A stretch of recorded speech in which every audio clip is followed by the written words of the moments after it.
mà cái khơi nè khái nơiក្នុងសង្គមយើងហ្នឹងពេលខ្លះពីដំបូងទៅដូចថាมันតើមានការងារធ្វើមិនតន់ចេះដឹងអីទៀតអញ្ចឹងមានអ្នកដតីហ្នឹងក៏មានចិត្តអាណិតជួយណែនាំប្រាប់ពយល់អីចឹងទៅផឹងប្រែងទៅក៏បានគង់ខ្ពស់ប្រសើរទៅហើយយូរក៏ភ្លេចទៅ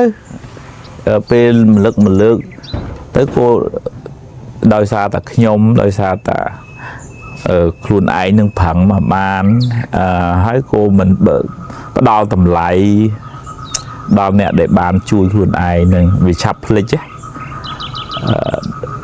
ដែលចឹងវាត្រូវឲ្យខ្លួនឯងអ្នកប្រឹងប្រែងប៉ុន្តែថាវាមានដូចថាដើមឈើវាមានរឹសចឹងផ្ទះវាមានគ្រឹះពីក្រោមអ្នកត្រមកចឹងបើយើងឆាប់ភ្លេចពេកវានាំឲ្យគេលែងមានទឹកចិត្តជួយទៀតគេដឹងគំនិតយើងថាអើយមនុស្សនេះគេហៅរមិលគុណក្នុងធម៌លោកហៅអកតញ្ញូទេវតាមិនស្រឡាញ់មិនជួយចិត្តទេវាអត់មានខុសទោសអីទេគ្រាន់តែថាគូខ្ញុំផឹងប្រែងបានប៉ុណ្ណាដោយសារគាត់ដែរបានជួយប្រាប់ត្បិតថាតិចតួចខ្ញុំអរគុណគាត់ហើយវាអត់មានអីខាតទេវាយើងនឹងវាខ្លាចអន់ត្រង់ថាឲ្យតម្លៃគេទៅឯងនឹងវាអន់ឯងបានប៉ុណ្ណឹងដោយសារគេជួយវាមានអីខុសគេជួយនៅតែគេជួយដដែលតាឲ្យវាមានស្មារតីកតញ្ញូតាធម៌មនុស្សទេវតាស្រឡាញ់អ្នកដតីស្ដាប់យើងឮអញ្ចឹងថាទេមនុស្សនេះគ្រាន់បើមិនភ្លេចកំណើតខ្លួនឯង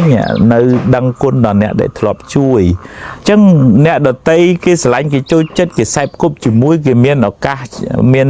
រឿងអីល្អគេប្រាប់យើងបន្តទៅទៀតហើយបើយើងដូចថាអញល្អហើយគ្មានណាជួយអញទេអញខ្លាំងអាហ្នឹង